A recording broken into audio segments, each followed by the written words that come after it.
Hey, Jules Bless Vegan, and as always, welcome to my channel. And for those of you who are new, I know you can benefit.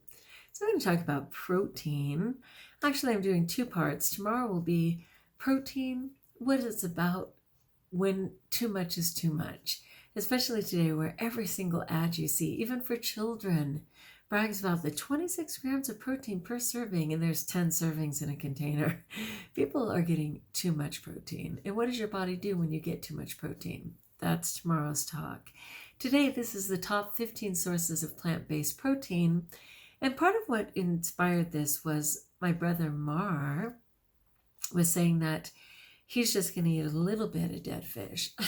I don't even think it was dead cow or dead chicken, but just a little bit of healthy dead fish because he's trying to build muscle right now. And I so get that, I so get that because 1 second ago I was eating animals 1 second ago. The beauty of this is that there is so much plant-based protein for the win, information on why plant-based works, plant-based weightlifters, tons of people getting gains, if you will, by being plant-based and building their muscle. And protein, by definition, actually, I can speak, it actually repels. Did I mention I'm tired? I'm tired. I'm happy to be here, but I had a really big day. We had a parade around the neighborhood, celebrated our kids for Thanksgiving. I was the float queen saying, "Happy Thanksgiving, beautiful." I was a spaz, and it was so much fun. But what is always true on a Saturday is that I was already tired, and I'm still tired, so forgive me if I'm tripping over my words. But anyway, it's for repairing cells and building muscle, building tissue. Super important for the body. What some people don't realize is that all protein is derived from plants, and that the only reason animals have protein in their meat is because of the plants that they consumed. In addition to that, protein is definitely available for the taking in plants. And all fruit and vegetables have some protein, some fat, and some carbs. People don't realize that either. All right, so let's look at this. This is from Medical News Today, the top 15 sources of plant-based protein. More and more people are interested in following vegetarian and vegan diets, yay God, or reducing their use of animal products. Yes, thank you very much. A shift away from animal products is getting easier with more fortified and nutritious plant-based foods available. I prefer the plant just as is, okay? Obviously, fortified is suggesting that they're adding in the nutrients, but if you can just choose the whole plant, it'd be best. A person may try vegan for health, animal welfare, or religious reasons. In 2016, the Academy of Nutrition and Dietetics states that vegetarian and vegan diet could provide all the nutritional requirements of adults, children, and those who are pregnant or breastfeeding for protein. And that was a really big breakthrough right there, because certainly the meat industry, the dairy industry have a lot of lobbying in Washington, and to allow the Nutrition and Dietetic Academy to proclaim that they can get it from plants, that was a big one. I really appreciate it. Even so, getting enough protein and essential vitamins and minerals can be harder for people who do not eat meat or animal products. A person must plan ahead to ensure that they get enough protein, calcium, iron, and vitamin B12, which people on an omnivorous diet get from animal products. Again, secondary from the animal consuming the plant to begin with, right? So read on for a list of some of the best plant-based foods for protein. We also discuss the differences between animal and plant proteins and whether plant-based protein powders can be a good source of protein. The 15 best plant-based proteins. The right plant-based foods can be excellent sources of protein and other nutrients, often with fewer calories than animal products. Some plant products, such as soybeans and quinoa, are complete proteins, which means that they contain all 9, listen to that again, a complete protein contains all 9 essential amino acids that humans need. Others are missing some of these amino acids, so eating a varied diet is important. And, well, I'll talk about it when I get there. Okay. The following healthful plant-based food have a high protein content per serving, and the servings are small, people. Most people will naturally consume more than one serving. So tofu, tempeh, and edamame, all parts of the soybean, right, in different stages. So it says soy products such as tofu, tempeh, and edamame are among the richest sources of protein in a vegan diet. And some people are like, yeah, but you know, what do they say? Soybeans give guys man boobs. The guys have man boobs because they're fat, okay? Like if soybean produced breast, women would be consuming it like no one's business, okay? There's other reasons that men get man boobs, no offense. Okay, so firm tofu, which is soybean curd, contains about 10 grams of protein per half cup. That's amazing because most people can easily consume a cup and get 20 grams, right? Edamame beans, which is the immature soybean, contain about 8.5 grams, again, just per half cup. And tempeh, this is amazing, contains 15 grams per half cup. So 1 cup of tempeh is going to get you to 30 grams.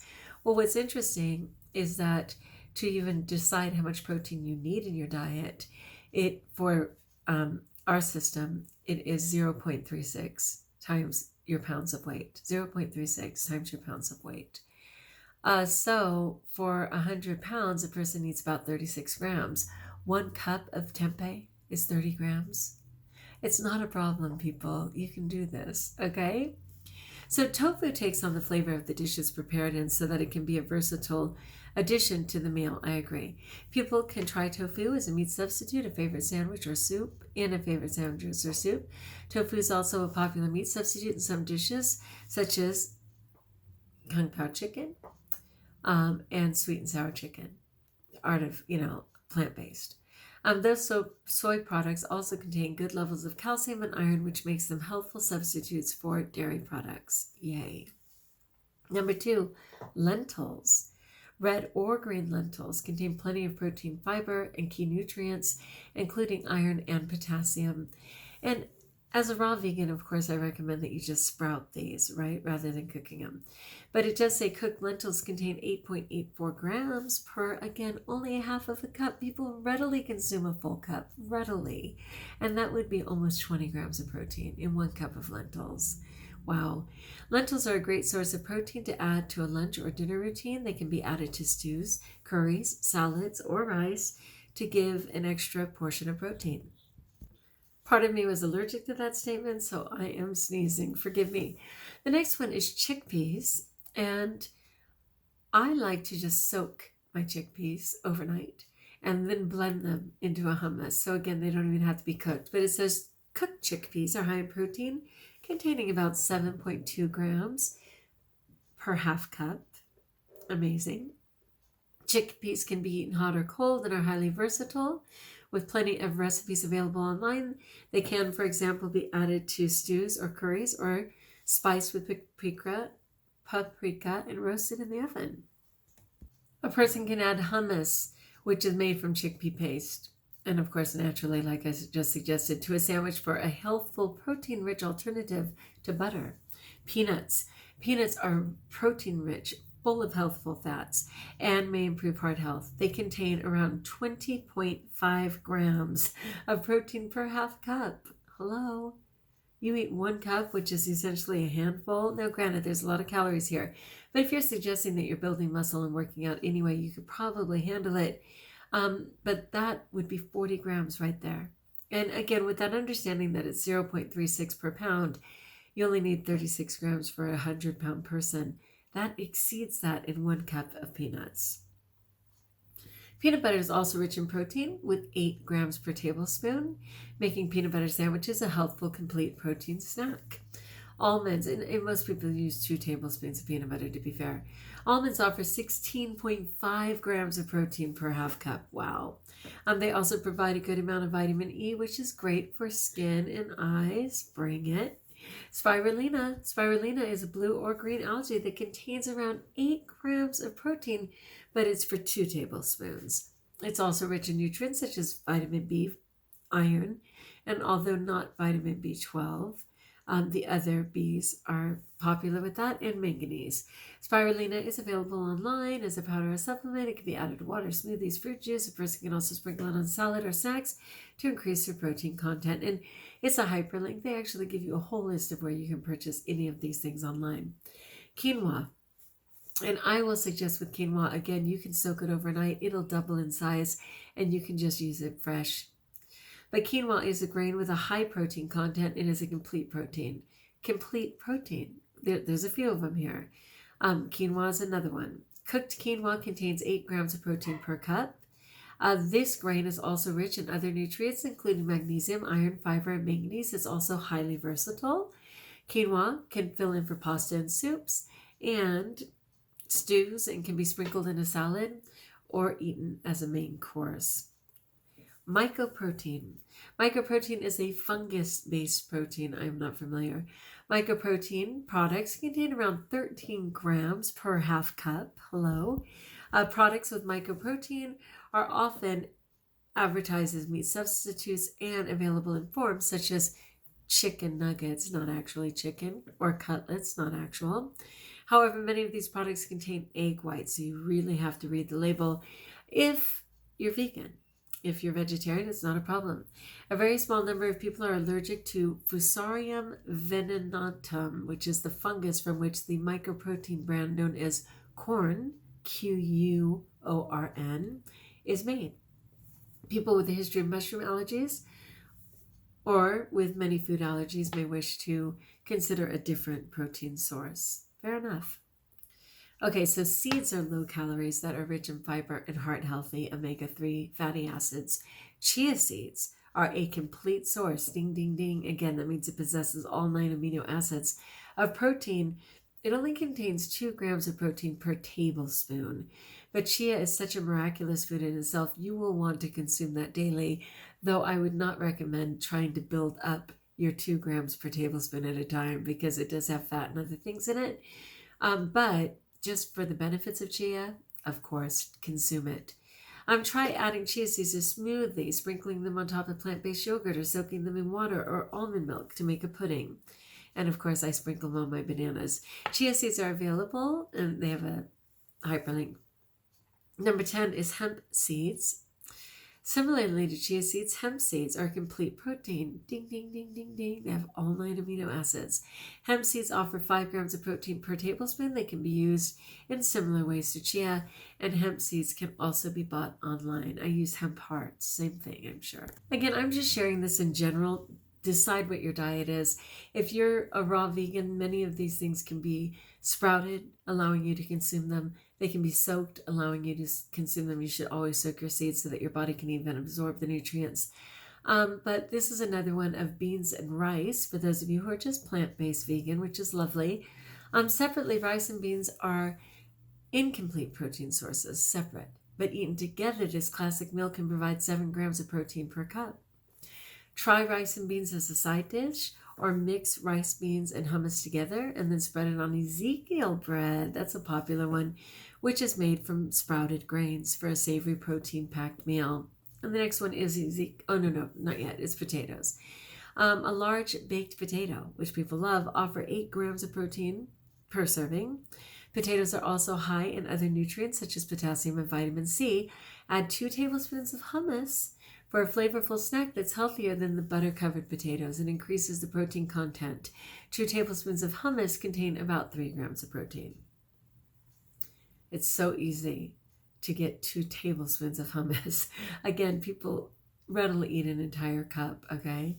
Protein-rich vegetables. Many dark-colored leafy greens and vegetables contain protein. Eaten alone, these foods are not enough to meet the daily protein requirements per se, unless you're a crazy person or raw vegan and you literally eat 16 cups of greens. That's a whole nother story. But a few vegetable snacks can increase protein intake, particularly when combined with other protein-rich foods. So a single medium stalk of broccoli contains about 4 grams of protein. Kale offers 2 grams of protein per cup. And 5 medium mushrooms offer 3 grams of protein. So it says try a salad from baby greens with some quinoa sprinkled on top of a protein-rich meal. Seitan. Seitan is a complete protein. Ding, ding, ding, ding, ding. So there's quite a few complete proteins here, people. We got quinoa, we got chia, we got hemp. We've got seitan. There's a lot. It's a complete protein made from mixing wheat gluten with various spices. The high wheat content means it should be avoided by people with celiac or gluten intolerance. For others, it can be a protein-rich, healthful meat substitute. When cooked in soy sauce, it's rich in amino acid lysine. Seitan becomes a complete protein source, offering, check this out, 21 grams of protein for a third of a cup. You eat an entire cup, you're at 63 grams. I only require 69 grams a day at my weight. 63 grams would cover most people, and that's in 1 cup of seitan. Like, that's it. Okay, so this is super possible for my friends who are saying, but I need to still eat some dead fish and chicken and a little bit of meat. No, you don't. Okay, so finally, Ezekiel bread. Ezekiel bread is a nutrient-dense alternative to traditional bread. It's made from barley, wheat, lentils, millet, and spelt. Ezekiel bread is an excellent choice for bread lovers who want a more nutritious way to eat toast or sandwiches. Ezekiel bread offers 4 grams per slice. So, I mean, that's competitive, right? Because we were saying that chia was 4 grams, I think, and we said hemp was 5 grams. And this is just for 1 little square piece of bread. So toasting Ezekiel bread and spreading it with peanut butter, almond butter, or even hummus will get you there, right?